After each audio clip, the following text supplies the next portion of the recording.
Hi everyone, this is Britt Simon. So I just thought I'd go live and take some questions if any of you have got some questions for me. There's some news. Happily, for DV2023 folks, there have been some 2NLs sent out this morning.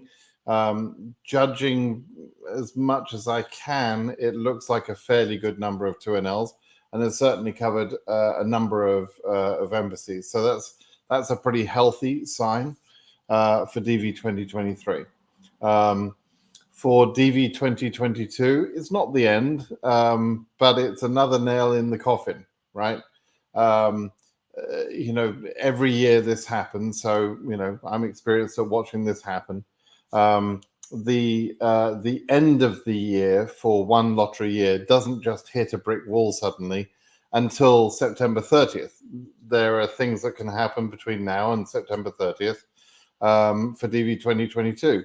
It doesn't mean just because they've started issuing the 2NLs for DV 2023, it doesn't mean that they can't issue any more for DV 2022. In fact, we saw a small handful, I think 5 or 6 or something, five 2NLs were sent out today for DV 2022, and there will probably be a few more in the coming days, particularly possible for those smaller embassies that have not yet received any September interviews.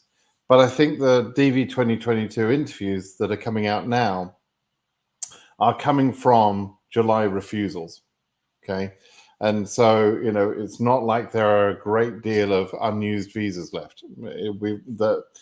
It's hard to do the math exactly. We can't do the math exactly. We don't have the up-to-date data to the very minute that that the government have.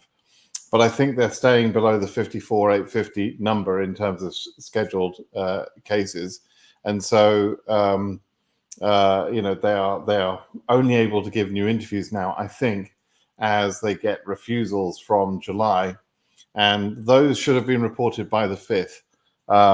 There's a whole sort of flow that happens. There's a reason why the VB is available from the 8th to the 15th. There's a whole reasoning behind that. It's not just plucked from the sky. And one of those reasons is this reporting of capacity and reassigning the visas, unused visas, back to KCC in the visa office by the embassies by the 5th each month. So there's a process that we're going through, and it's a sort of watching a car crash in slow motion kind of thing. We know exactly when it's going to end. It's going to end on September 30th. Between now and then, some things will happen, but the car crash is inevitable, right? And for many of you, it will be a painful experience, I'm afraid. But anyway, that's DV 2022. DV 2023, a little bit better news, obviously. And I said that there were some positive signs. There have been, to me, a number of positive signs so far. This is what I keep trying to tell some people that don't seem to understand that DV 2023 is going to be different to DV 2022. And they keep approaching DV 2023 with a DV 2022 mindset, which, in the case of some of the lawyers, Curtis in particular, he only has that mindset because he's only seen that, that perspective. He's only been involved in DV lottery since 2020, the DV 2020. So he's only seen 3 bad years, right? And can't imagine anything else. Can't imagine, normal operation, how things will happen. Well, I've seen normal operation. I know how it will go, and I look for signs that it's going correctly. And signs we have, unlike DV 2022, they did not stop processing between May and the end of September. They've processed cases. They've processed quite a lot of cases. We've seen people with your cases processed type emails up into fairly high case numbers, right? So we know they've been processing all this time. The visa bulletin came out early. It came out on the 8th. That's a good sign. It's not only controlled by the DV lottery, but it's a good sign for DV lottery. And now, pretty much exactly when I don't think I've talked about this on any video, but I was expecting some 2NLs today, and sure enough, today is when we started to get 2NLs. The reason I was expecting them is it's often the case that they send 2NLs on a Friday, and if they do so, it tends to be a batch meaning multiple embassies, not just one embassy. And so that's exactly what happened this morning. We've seen Accra, Cairo, Djibouti, and Benin all get 2NLs this morning, and probably some others that I don't even know about yet. But there's multiple 2NLs gone out. So that's a good sign. The fact that there's a batch, it's more like normal processing. And Accra and Cairo have taken DV2023 cases. I don't know how many, but they've taken some. And again, for many months in DV2022, that wasn't the case, right? They weren't taking those early on. So it lends credence to my belief that the ending capacity that we're seeing at embassies is pretty much what we'll see going forward. And going forward, it'll be enough. And actually, I need to explain that. I need to explain what that is. So just hold your questions for a minute. This is going to be an important thing for us to sort of understand. Because it just strikes me that I was interviewed by another YouTuber live yesterday, Saha, who's an Arabic-speaking, has an Arabic-speaking channel, gives DV information. And he asked me a number of questions. And so, in a sense, I feel like I've answered these questions on a YouTube live, but of course it wasn't my YouTube live. So maybe I need to just sort of state this again and make this a little bit clear. So let me just show my screen. As I say, hold your questions, because I'm gonna have to pick up from where I stop in a minute, but I want to get this information out there, right?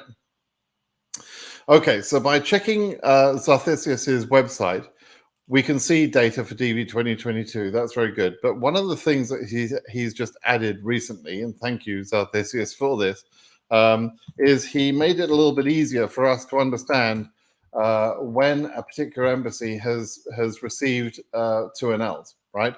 And he's got that information going back to January 1. We don't know when 2NLs were sent in October, November, December. We know there were almost none sent last year, but we don't know the exact dates of 2NLs.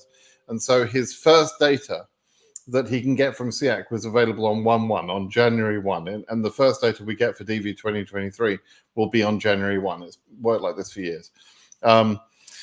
And so going back to 1/1, he has the release dates of when particular embassies were sent 2NLs. So if you search for an embassy, such as Cairo, for example, we can see that Cairo did pretty much nothing. I mean, 9, 6, 12, that's nothing. Not very useful at all. Cairo, that was pretty pathetic.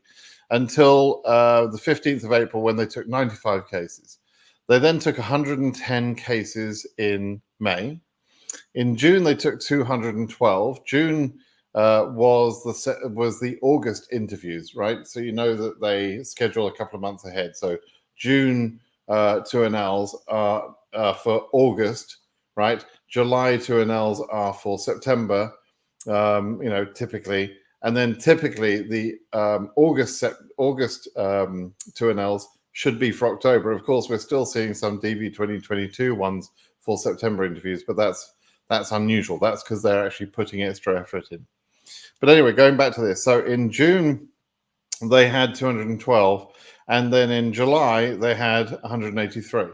So take those last 2 months and take an average of those, let's say at about 200. 200 cases. What does that mean? That means about 400 people on a monthly basis, right? Now, if Cairo were prepared to interview at least 200 cases a month for 12 months, that would be 2,400 cases. That's 4,800 people. And at the issuance rate at Cairo, that would be enough to satisfy all of the cases for Egypt, okay? And also probably for some other countries as well. Do you take my point? We're already at the type of volume at Cairo, only in the last couple of months, of course, but the type of volume in Cairo, the type of capacity in Cairo that would allow a full 12-month period to actually meet all the targets, right? Let me do this for another one. Let me do this for Algeria. We talk a lot about Algeria. So Algeria, now they had these 2NLs in June were August. August was a huge month. They scheduled about 15,000 people in August, which is unheard of. It's never happened before to have that many people. They scheduled 10,000, almost 10,000 people in September. Actually, they're still going, so they're probably going to exceed 10,000. It's just unbelievable numbers, right? The government, I mean, you say what you like, but the government have done a good job of at least trying to send out a lot of 2NLs, right? So Algeria had, between those 2 months for August, they accepted 194 cases. And then for 718 and 728, both of those are for September interviews, right? So that's 270 cases. So almost 200 cases in August, a very big month. 270 cases in September. Now, even if Algeria doesn't accept any more cases, they've already accepted enough cases to see about 500 people. Again, going back to the 12 months that I mentioned, even if they didn't increase capacity from this point forward for DV 2023, that would be a pretty good number of interviews. Now, of course, we want to see these embassies increase their capacity. Of course, we do. But at least on very recent, if you look at August and September only, very recent data, we can see that they're trying to get capacity back to the point where they can service all of the DV cases. Bear in mind, they're hitting almost 55,000 visas in DV 2022. That's despite the fact that they stopped processing between May 25th and the end of September. That's despite the fact that they had the old document procedure in process until December 9th, right? That's despite the fact that many of the embassies just stayed shut and did virtually nothing, like Cairo did nothing. And as you can see, well, Accra has continued to do nothing. But despite those disadvantages, they somehow managed to spread out the load in all the embassies and somehow managed to get close to the 55,000 target. They've actually scheduled 70,000 people. And then there's been refusals and AP cases and that sort of thing. So we're going to end up with, we're going to end up close to 55,000, right? The lawyers keep sort of challenging me on that. But it's very clear that we're going to be well in excess of 50,000 visas.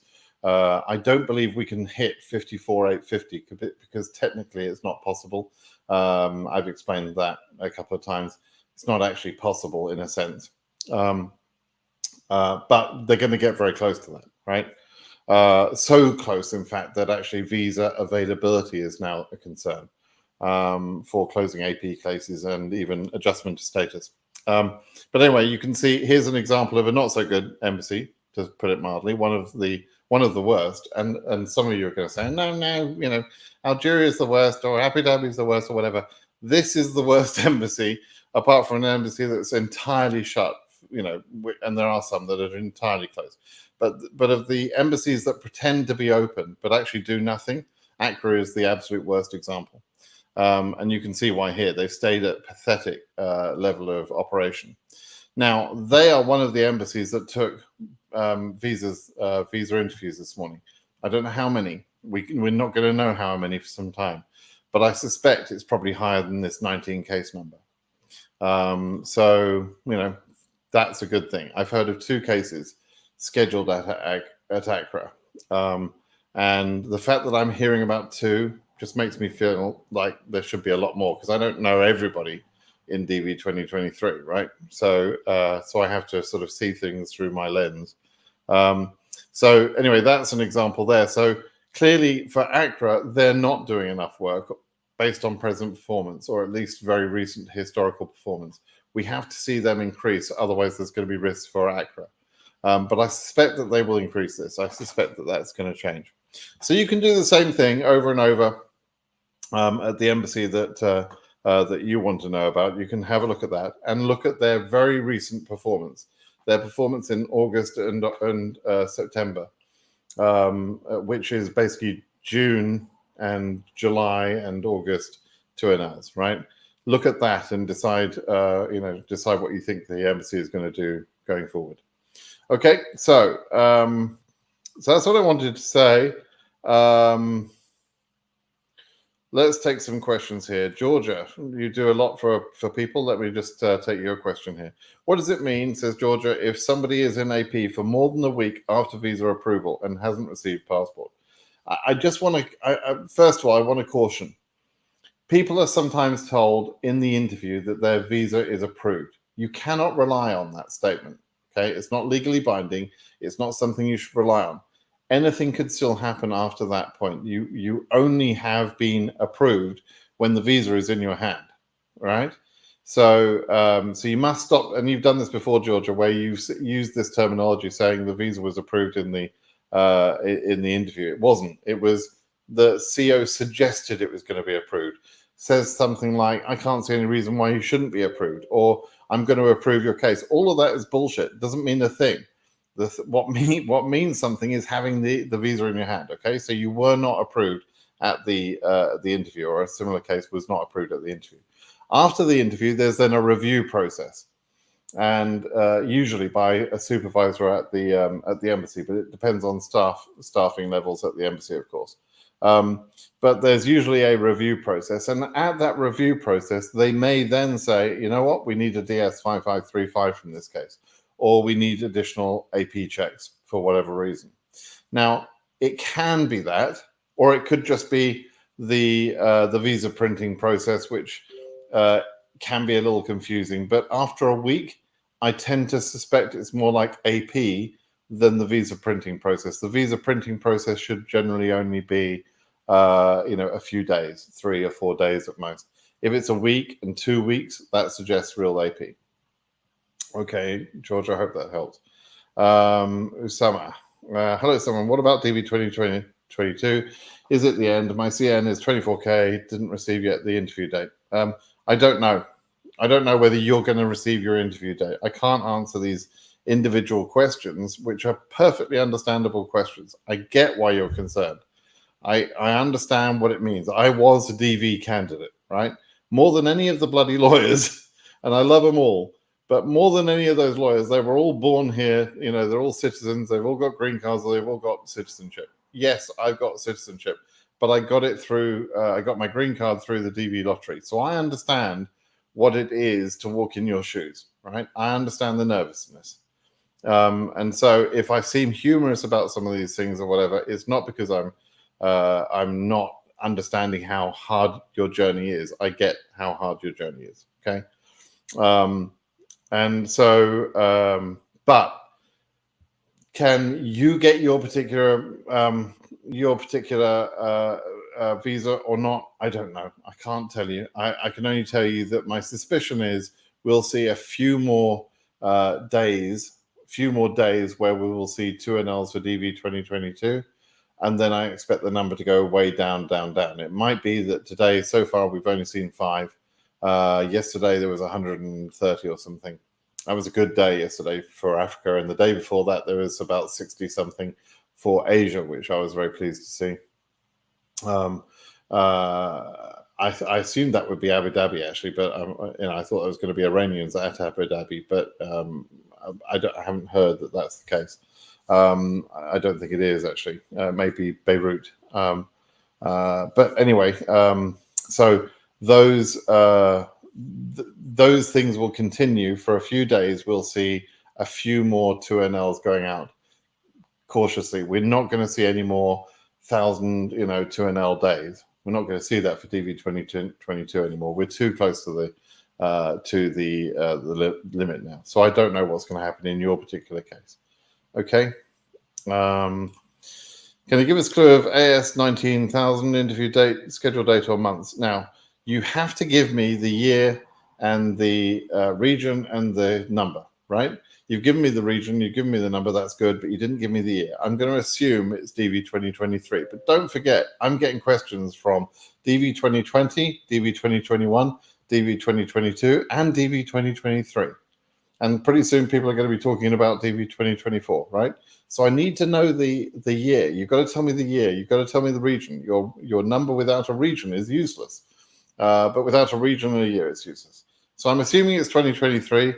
If it is, AS 19,000 is relatively high, and you should not expect an interview or to be current until probably April, May, June, that sort of time next year. Okay.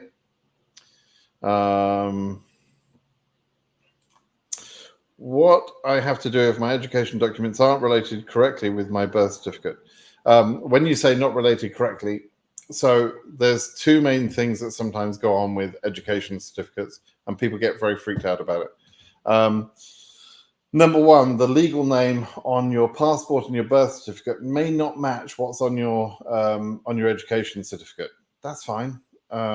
It doesn't make any difference. It's not a big deal. As long as that is your education certificate, it doesn't really matter. The other thing is your date of birth might be wrong, or something like that on your education certificate. Again, that's not important. That's not the document they rely on to establish your identity nor your date of birth. So your name and the spelling of that name and the date, the precise date of birth, that is not the source of information. Your education document is not the source of that information. And so it would be nice if it matched your passport and your birth certificate. But if it doesn't mean 100% that it's a denial. It just means that you have to show that document, the education document, is yours. That's all. Okay.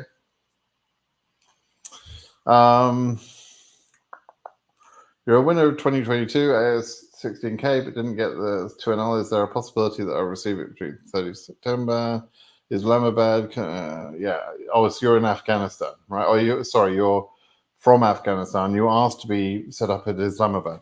There's a possibility. Now, don't forget, with Afghanistan, you have a particular, thanks to Curtis Morrison's case in Tesfaye, you have a particular right to ask for your interview to be scheduled elsewhere.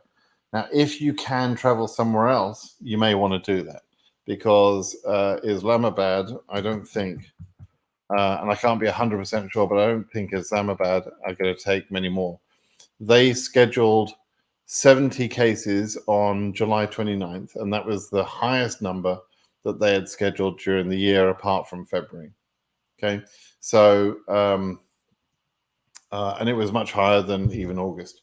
So the reality is that Islamabad may be saying, well, we don't need to give any more capacity to to cases. So it's a possibility.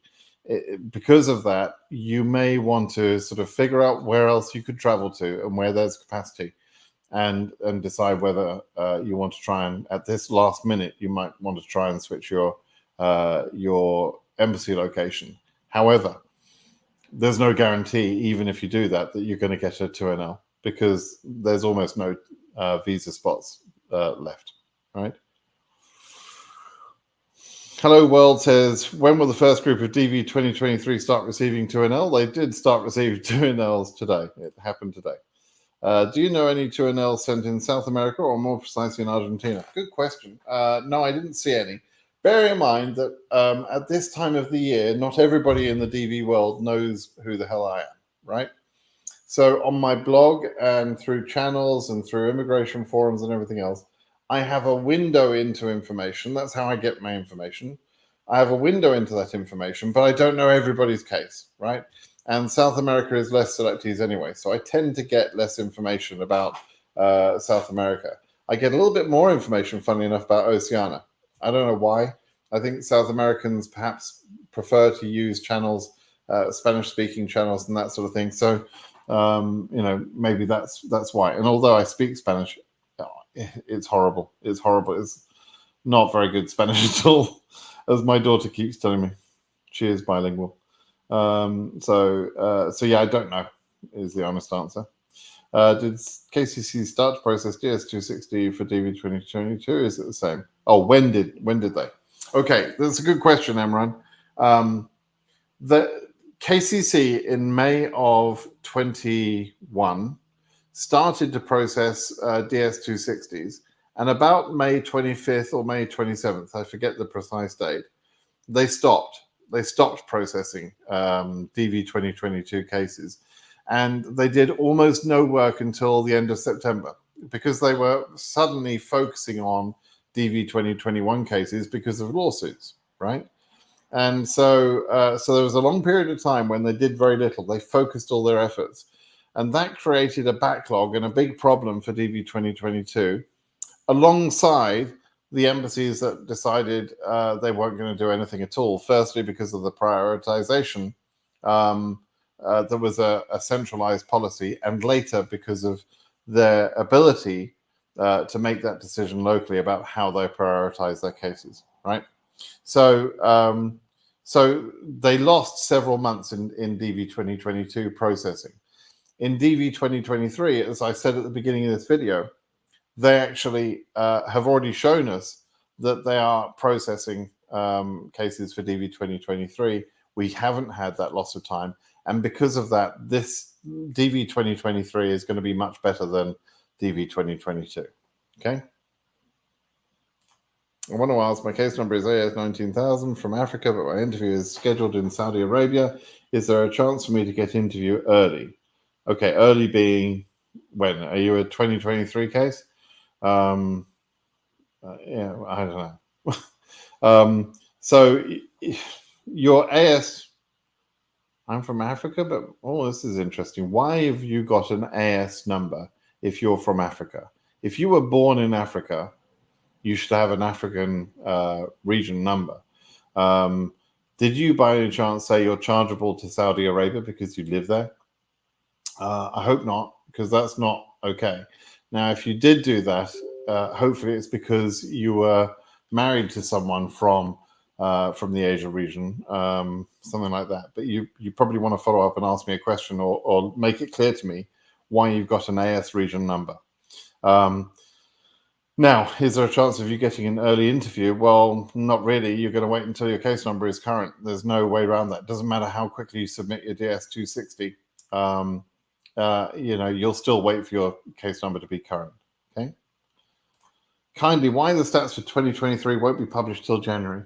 The reason for that, Ahmed, is because the SEAC data that we rely on, that we actually obtain, we sort of tap into their systems and we scrape that data. We take that data from their SEAC system.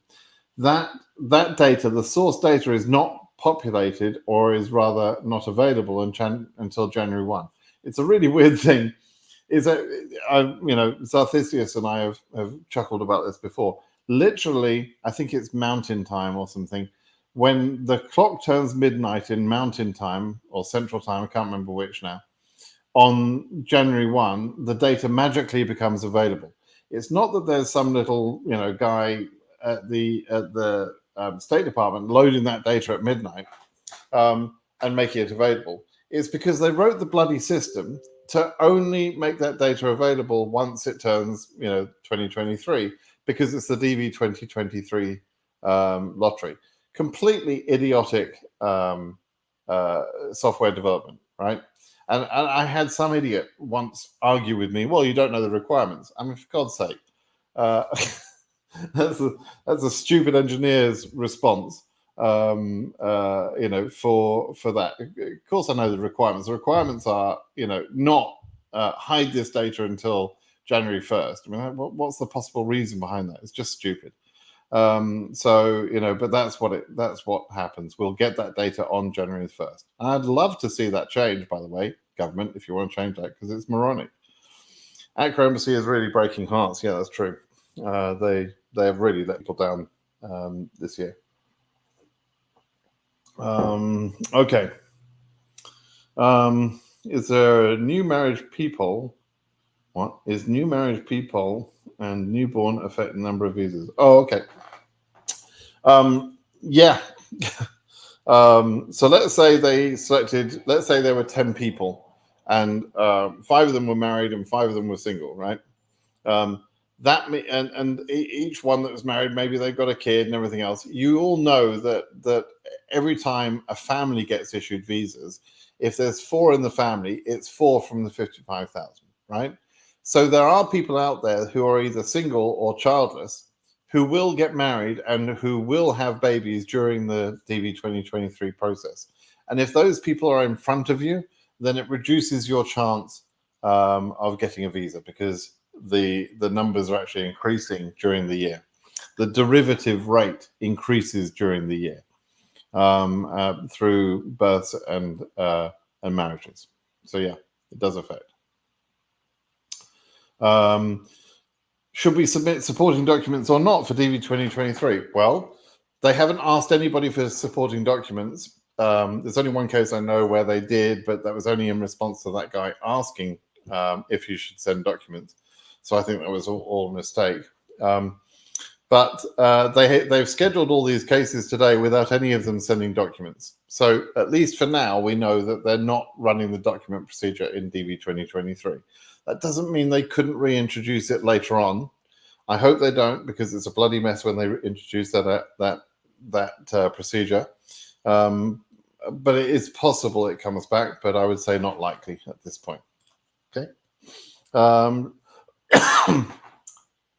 So yeah, I don't know where the rest of your question was. So you're going to have to ask that question again and give me proper context.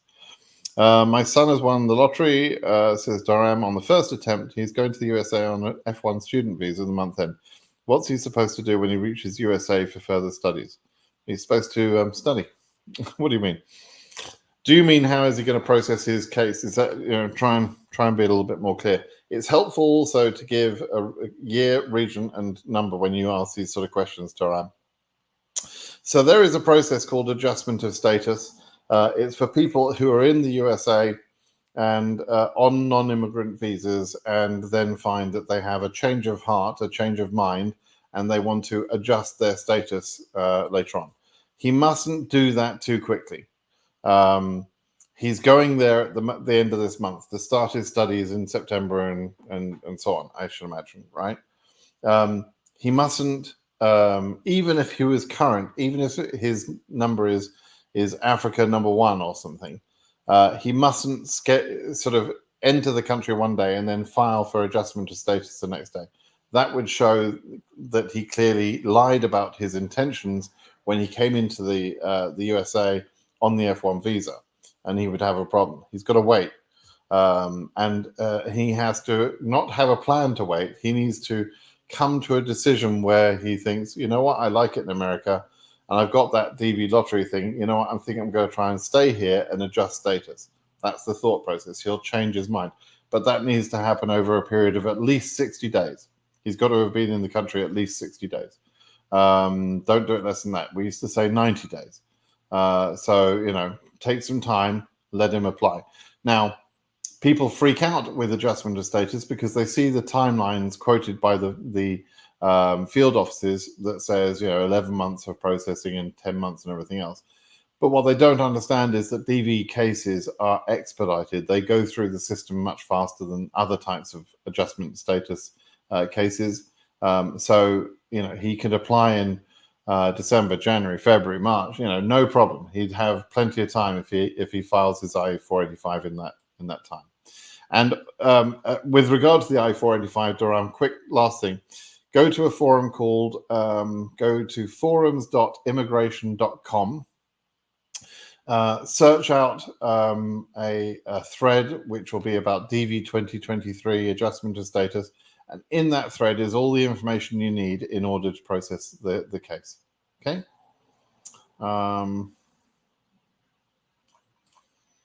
Thank you for that. I agree with you.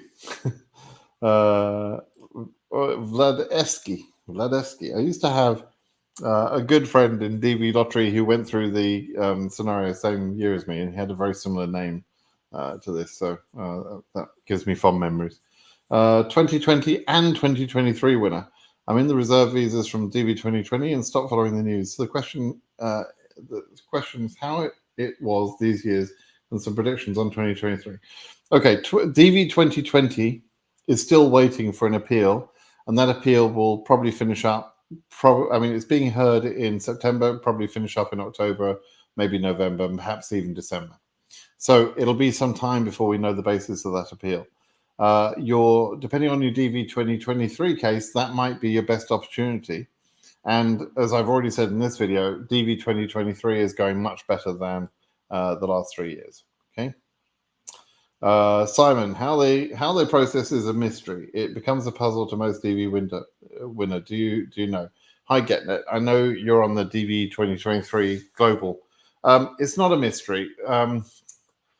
There are certain people that like to treat this thing as a mystery. It's not a mystery. I don't understand why simple concepts are hard for people to understand. I do my very best in trying to explain things. But then I think what happens is I give an explanation, which my explanations are pretty damn accurate, and they always have been. But my explanation is then surrounded by a bunch of bullshit, which is from all sorts of other people, including some of the lawyers that spread bullshit, right? Both the lawyers that are good and we like them, and and there's one in particular. And then a bunch of other lawyers that have no freaking idea what they're doing and what they're talking about, right? And there's also a number of people sitting in, internet cafes in God knows where, and all these people who think they know the process, and it just adds to the general level of noise. And so people begin to think that, oh, what Simon says, other people say different, so it's a mystery.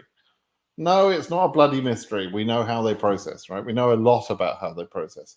So I don't know. But if you've got questions, I can answer your questions, and to the best of my ability, I'll give you the closest possible answer that we know. We don't know everything. Of course we don't, but we know a lot, right? Milos, when I arrive in the US with visa, how long period of time could I leave US without losing your green card? About 5 minutes is the answer to that question. You can go through the immigration process, and 5 minutes later get on a plane and go out again. There's no minimum period of time. Todor, me and my wife got married after DV 2023 lottery results. We both have had 2 previous US visas, and now we have a 10-year B1, B2. She included me in the DS260 as a spouse. Is it a problem? Nothing you said there is a problem. So I don't know, when you say, is it a problem? I don't know what it is, but nothing you said is a problem. It's fine to get married. It's fine to have visas before. It's fine that you both had individual visas and that she's included you as a spouse. All of that is fine. So, if you could be a bit more clear about what you think is a problem, there you go. Oh, someone agrees with me. That's rare. First information, second the questions. Please, guys, don't disturb. Yeah, that's probably right. Bristol, case number is AS 200 something, 2023. Thank you. But I've submitted your DS260 late, 4th of August 2022. So no problem, Milan. So you won't get a 2NL in the next couple of days, right? In the next few days. You won't. You're not going to get an October interview because you submitted your DS260 late. But it doesn't matter, because all the DS260s will be processed this year. They've got more than enough capacity. They processed 100,000 DS260s last year, and they took the first 4 months of the year off. Okay, so they've got more than enough ability to process all of the DS260s. And in past years, before the document procedure was introduced, which was introduced in DV 2019, in past years, by about December or January, they were fully caught up. There was no backlog, right? So you are going to be caught in a bit of a backlog for the time being. There is a backlog in DV 2023 right now in DS260 processing, but it's not a big one. And by December, let's say, it will pretty much be all over. All the backlog will be all over, and all of the cases will be processed. And that's the reason I tell people that not to worry about unlocking, because there's going to be time for all the cases to be processed and reprocessed where people want to unlock and all that sort of thing. There's going to be time for all of that, right? And so for your particular case, Milan, it just means you're going to get an interview in a later month than your case number would suggest. It doesn't mean you lose your opportunity for an interview or anything like that. It just means it will be later, okay? What is a 2NL? 2NL is second notification letter. We call the 1NL is the letter that says, congratulations, you are accepted. The second notification letter, which is the second letter that appears at the ESC page. That's why we call it the 2NL. that's the one that tells you that you've got your visa interview arranged. Okay.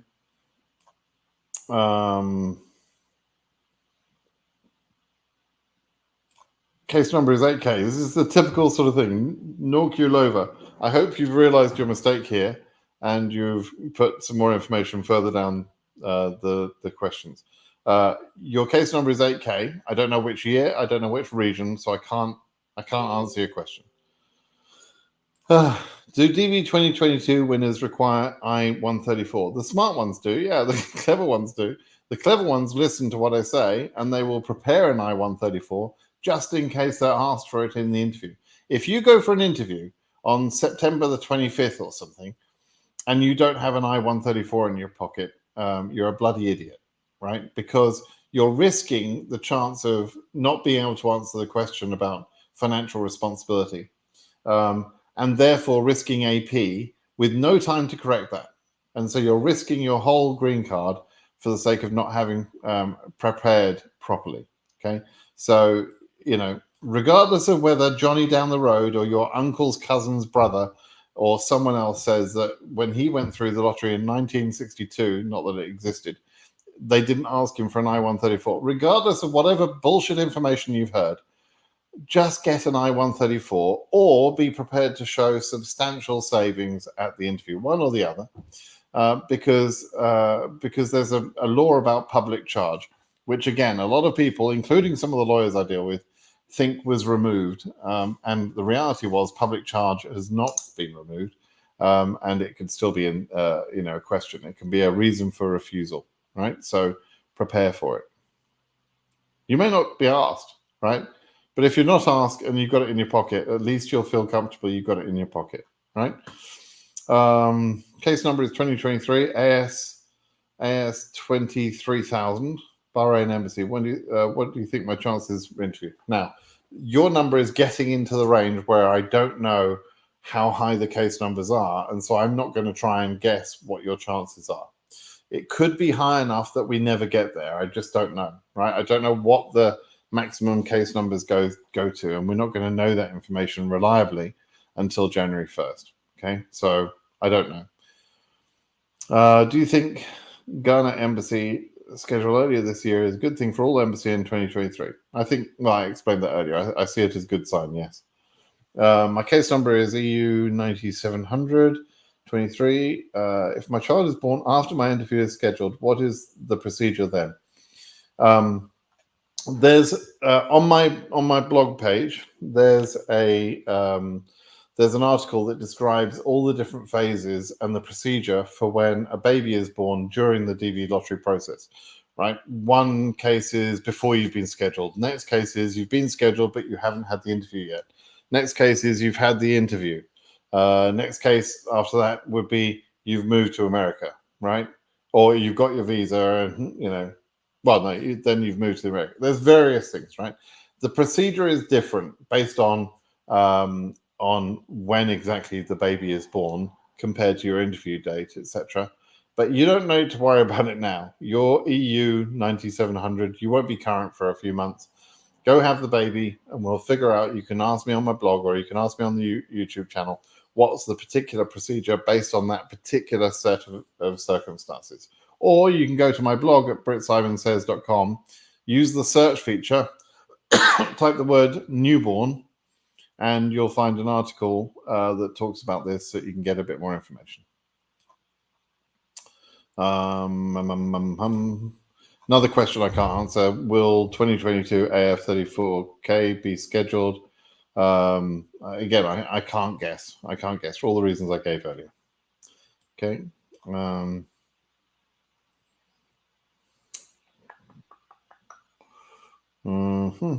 Let's see. Good news. Live in Canada. EU winner with case number 13,000. I presume in 2023, but I prefer you tell me. I scheduled an interview for Vancouver.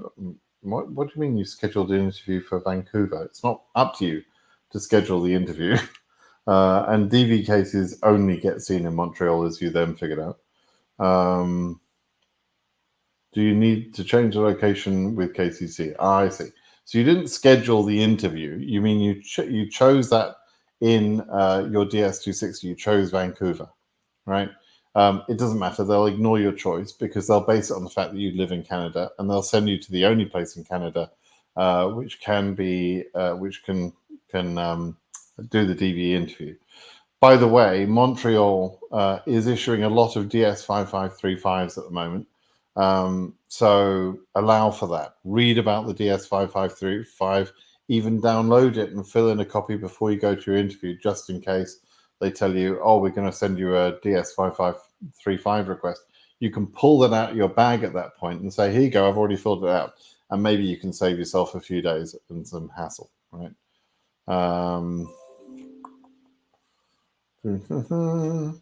Your case is still at MVC. What does that mean? KCC replies, your case is now current for interview processing. Once the interview date has been scheduled, you will receive notification via email. Okay, every case starts at the same status, which is at MVC. So every case, whether it's been processed or not, until it's scheduled, says at MVC. It doesn't mean anything. It's like being on the go position on Monopoly, right, which is a kids game, family game, right? It's like being at the very start of the whole thing. You haven't moved anywhere. You haven't gone forward at all. So it doesn't tell you anything. You can't infer anything from that status. Okay. But the letter they sent you says you're in AV status. Your case number is current for interview processing. That's AV status. And unfortunately, that doesn't guarantee you an interview. It depends on whether your embassy has capacity and whether there's visas available. And both those things are looking risky right now. Hello world, they might ask you to come back for a second interview when your baby is born. You see, this is the sort of thing. Hello world, I know you meant that, I know you mean to be helpful, right? But that's not what I said as an answer, and that's not what I would say. And I would say to you, what the hell would they be doing inviting a baby for an interview for? A 3-month-old baby. What are they going to do? They're going to ask the baby what travel history the baby has? Why would they be inviting the baby back for an interview? So this is why the general noise of bad answers tends to drown out the good answers I can give, right? And quite often it's where people don't even use any logic to come up with the answers, as you just didn't, right? Because your answer is daft. Sorry, hello world, you're a sweet person, I'm sure. But your answer is a bit silly, okay? Of course they don't bloody ask the baby to come for an interview. So, yeah, please, if you don't know the answer to questions, don't answer the questions. Honestly, in all these forums and online, and particularly in my YouTube channel, please don't answer questions that you think you know the answer unless you really, really know the answer, okay? Thanks, Fausto, for the reminder. I've written out some scripts for a series of videos. It's an undertaking. And the jobs and the cities and that sort of thing, like how do you choose the city? How do you get a job and all that? There's just so much to it. So yeah, I'm kind of overwhelmed with the amount of video planning and production I've got to do to make those videos worthwhile. But I haven't forgotten, Fausto. And keep reminding me, please. That's fine. DV2023 winner from Sri Lanka got the visa. Thanks so much for your guidance. That's awesome, Roy. Thank you. Thanks for letting me know. Case number is AS200. I thought I already did that. Yeah, already did that one. Sponsor filled out a note 134, but didn't put down his alien number. What is your advice for me? It doesn't really matter. As long as he's given photo ID, that's enough. You don't have to put in the alien number. Okay. You see, hello world. So, oh God, I'm almost dreading that you've answered this one as well. So when you give an answer, people think, like your answer you gave before, people think you know what you're talking about, and then they're going to ask you another question, right? And you're going to possibly, going to answer, if he's born before the interview, you must bring him with you to the interview. Please ask more about the cases. I'm not sure 100%. Stop, just stop. Okay, so for Abdul Rahman, please understand, Hello World hasn't got a clue what he's talking about, right? For Hello World, stop, right? You don't know what you're talking about. Please, don't do that. Okay. There have been more than 4 cases in Accra today. Good. I'm sure there's more than 4.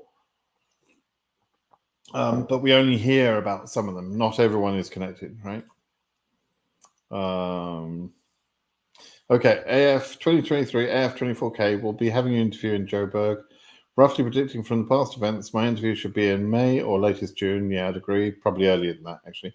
Joburg MC is DS5535ing people. Should this be a concern? Yeah, it's a concern. I hope this is fixed by next year by the time you interview. But there is something like an 8 to 12 week delay happening for a lot of cases because of the 5535. And Joburg is one of the embassies that is overusing it at the moment. So yes, you're right to be concerned. Hopefully your interview at 24K, your interview will come a little bit earlier than you're suggesting there. So we'll see. I have a question. If I have 1 shot of vaccine and a medical exam need 2, and then you stop. I don't know what you're going to say, but if you're on a course of vaccinations, whatever it be, whether it's COVID or something else, that's generally okay. The physician can pass the medical report because he believes that you will finish off the course of injections.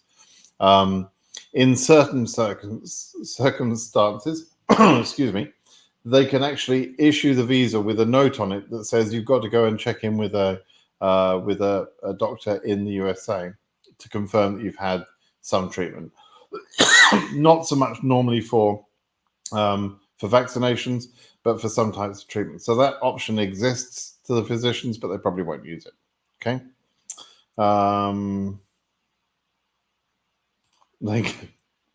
Yeah, there you go. Hello world. Finally, thank you. Hello. That's the answer you should have given earlier, right? Please ask Brent if he's a professional in DV. I'm not really a professional, but yeah, I'm a little bit more expert than you. Thank you for recognizing that you were out of your depth and suggesting the right thing to them. Good job. Eventually. Anyway, and I'm sorry to pick on you. Hello world. Are you an engineer by any chance? Hello world. Hello, Simon. My case is 2023 AS10K from Iran. Do you think I'd have a better chance if I get a 1 year from 1 year? If I get a 1 year visa, I should imagine, from an EU country, so that my interview will be there. Do you recommend that? The problem with the problem with going to foreign embassies. I mean, if you live someplace, you live someplace. If that's where your career and your life is, etc., then you just deal with it. Let's say you're from Morocco, but you're living in London. That's fine. But when you appear for an interview, they don't know diddly about the Moroccan education system, for example. So you show an education certificate, and they don't know whether that means you meet the requirements or not. And so then they have to go and check with your local embassy, and it takes time. It adds a delay, right? So there's a disadvantage of being interviewed outside of your home country, or the countries very closely surrounding your country, where documents are going to be more likely to be recognized. There is a disadvantage. On the other hand, you as an Iranian have another type of disadvantage, which is security background checking, right? And so, that's the other aspect of that. You're probably, particularly if you're a male, you're probably going to, get several months worth of AP after the interview. Can that be better in a foreign country? I don't know. It's a bit of a toss-up. I personally wouldn't do that, but it's your choice at the end of the day, Sina. Ariel. I have first written 12 weeks, the second, don't know what. Yeah, so I just answered that question. It'll be fine. Lethu, 134, they require pay slips from the sponsor. How many do you recommend we ask for a sponsor? How many months? How recent? The pay slip should be dated pretty recently, like the last month or so, just before the interview. You should only be asking for the I-134 when you get your 2NL. You don't plan to have that a year ahead of time. And by doing that, you get the latest pay slips and the latest W-2 or the 1040, which is a tax. Both the W-2 and the 1040 are both tax reports. You really only need one pay slip, because American pay slip is the report you get each time you're given pay from an employee. They give you a pay slip, and it shows on there the taxes you've paid from this check, but it also shows your year-to-date earnings and taxes and that sort of thing. And because it's got the year-to-date on there, anybody can work out how much this person is earning, on an annualized basis. So that's why you should really only need one pay slip, but maybe get a couple, and make them just a month or two old at that time, at the time of the interview. Okay. Is AF 40,000 something a high number? It's sort of medium high. We don't know the highest numbers yet, so we'll see. Abdul Rahman is asking a question about the baby as well. Also, another question: should I open the DS260 and add my newborn child, or will it delay my case if the 2NL is not received? Right, absolutely. I am pissed off with the bad advice being given by Curtis and probably some others about not unlocking DV2023 cases. It's just bad advice, and I've explained it many times why it's bad advice. And then I see something like this where you think it's even an option to delay adding the child to your case, right? Now, if you go for an interview and there's husband and wife, and now all of a sudden there's a new baby, what can happen is you can turn up for the interview and there's a visa for mummy and there's a visa for daddy, but there's no visa for the baby. And that's because you didn't add the baby on the case early enough. So absolutely, if you get married or if you have a baby, you absolutely need to unlock your DS260 as early as possible and add that information on there. You don't need to wait for a baby. You don't need to wait until they've got the passport. You can use the passport number or an ID document of one of the parents. Okay, so don't delay on that. Please don't listen to this crap about unlocking is bad. That's being said by people who don't understand the system and they don't have any experience of years when the process runs correctly. Okay, so please don't listen to that nonsense. Honestly, it's like, because their voices, like somebody might believe that a lawyer should know what they're talking about, right? No. I've educated Curtis on many, many aspects. Same with Jesse or Chuck or any of them. I mean, I love them all, but none of them knew what I knew about DV lottery. And Curtis most certainly doesn't know what I know, right? And hasn't got the same level of experience. No matter what he says, he's not got the same level of experience as I have. And he's giving bad information. And on this particular point about blanket saying nobody should unlock, that's very bad advice. And Curtis is not going to be there in DV 2023 because he's a lawyer and he charges money and he needs to make a living.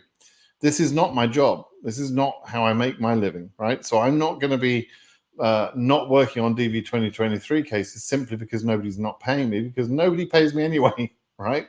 I do this as a hobby. It's not my job.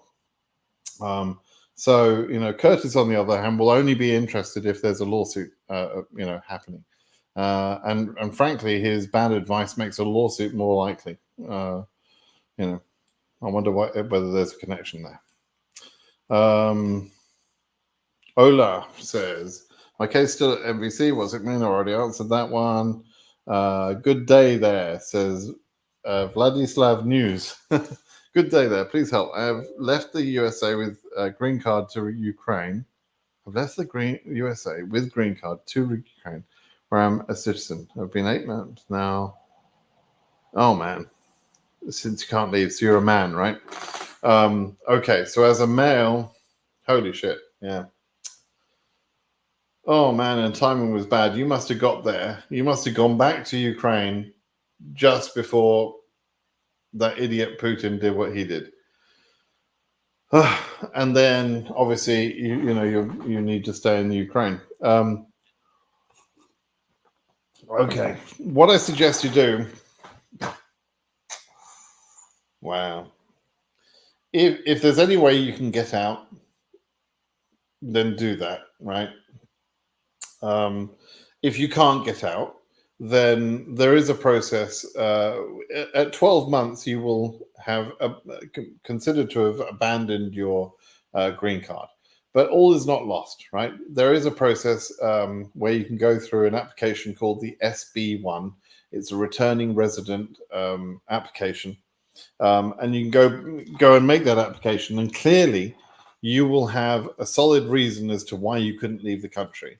And in that case, they are likely to say, yeah, fair enough, you can keep your green card, right? So you'd have to get an SB1 visa, and the SB1 just literally covers you to re-enter the USA as and when that's possible for you to do so. If you can leave in the meantime, obviously do that. Although I think the SB1 for you would be more or less guaranteed if you leave immediately as soon as you possibly can when things calm down, right? But right now, there is a very clear and very well-known reason why you're not able to leave the country. And so applying for the SB1 makes perfect sense, and it's a good reason you've got, right? And so you're almost certain to be approved for that, should you need it, okay? But ideally, don't use it, okay?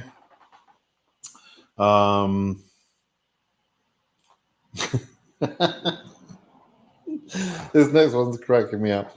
Please, can you help me forecast the interview time for F19 ****? He is a brother. Oh, well, the number's useless, right? Because you haven't told me anything. I don't know what F19, I don't know what that means, right? But he's a brother. Okay, he's a brother. Well, I think brothers get their interviews on interview time. You want the interview time 2:30. That's going to be the interview time, right? Same time as you go to the dentist, when 2:30, right? So many of you are wondering what the hell, what are you talking about? There's a few Aussies that will get those sort of jokes. There's a few Brits that will get those sort of jokes, but other than that, most of you are confused. Anyway, so I don't know. You've got to give me some good information if you want a decent answer.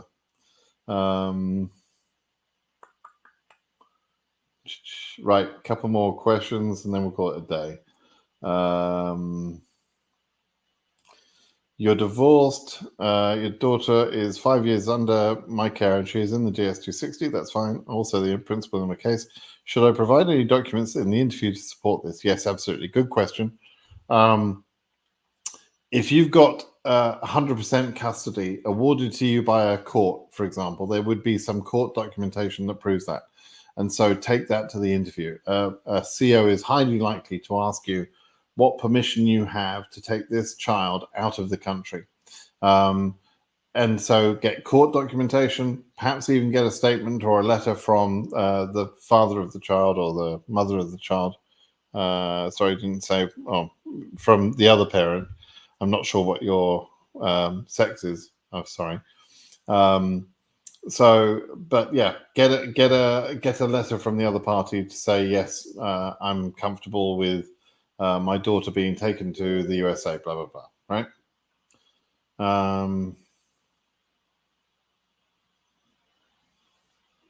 Okay. Question about Adis, whether they're going to start taking cases. I don't know whether Adis, I think they will. I just don't know when they're going to actually get a bunch of 2NLs, hopefully over the next few days, right? What's it? This is amazing. Thanks for the great work you're doing. Curtis is too stubborn. Yeah, he is. He's a lawyer. Lawyers argue. I can't knock him for that, right? He just argues, right? He argues everything. Honestly, he argues everything, even when he shouldn't. But that argumentative streak in him is partly what makes him a valuable resource for people, right? So I'm not going to knock him. When do I expect an interview with the case number of AF 17800, 17,800? It's a pretty low number. That number will probably be current early next year, I would say January, something like around about that, just as a guess. So you can expect a fairly early interview. Okay. When do you know how? When do you know if your DS260 has been processed? You can email KCC and they'll respond to you. That's the only real way to know. Okay.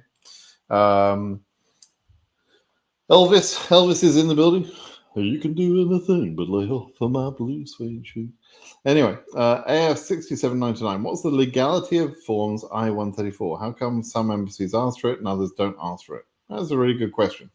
Okay, when you say the legality, first of all, is it legally binding on the sponsor? No, it's not. It's not legally binding, but it is used in some cases in order to allow the CEO to make a decision about public charge.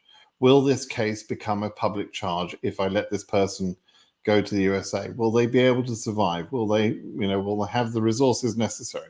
And so an I-134 filled out by a friend or a relative or something like that gives an assurance, not a guarantee, but an assurance that there is someone to help this person in the USA, right?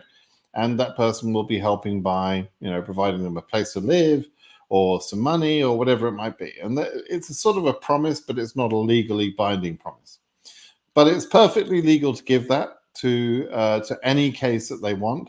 There are some embassies like Sri Lanka, for example, where they actually ask you to fill it out before the interview, send it to the embassy, I think, before the interview. And there are other embassies which almost never use it. All right. But all the embassies and all the CEOs should be considering this question of, is this person going to become a public charge or not? And the I-134 is one way to satisfy that question, right?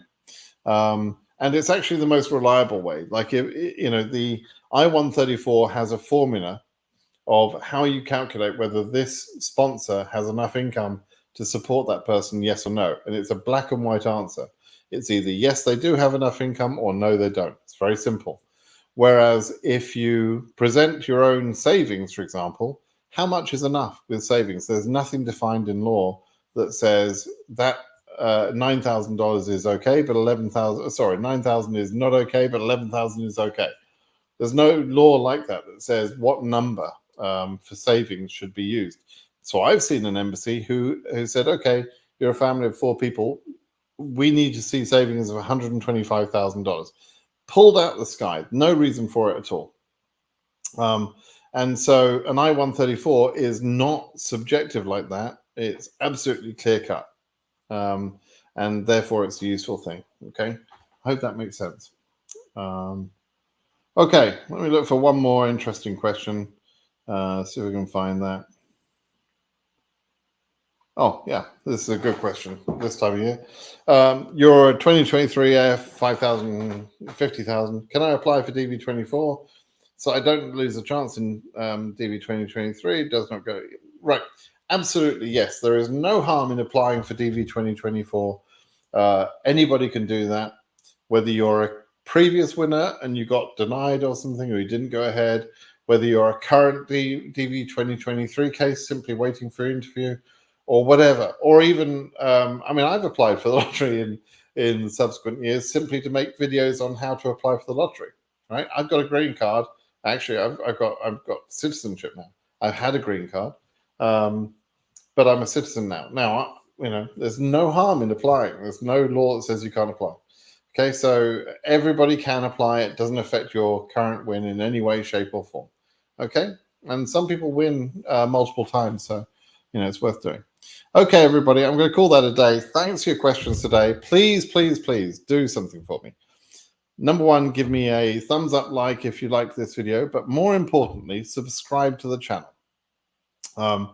It's important that you get good information. Bad information is really, it's just dangerous. It'll lead people to mistakes, and it will cost some people their green cards. So keep getting good information by being subscribed to my channel. And as is it Fausto reminded me earlier, I've got some good videos that I need to work on that will help you in your future travels, your future endeavors. So please stick with me through this process, and I'll get you through as much as I can. All right. Okay, everybody. Thank you very much. Have a good day. Bye-bye.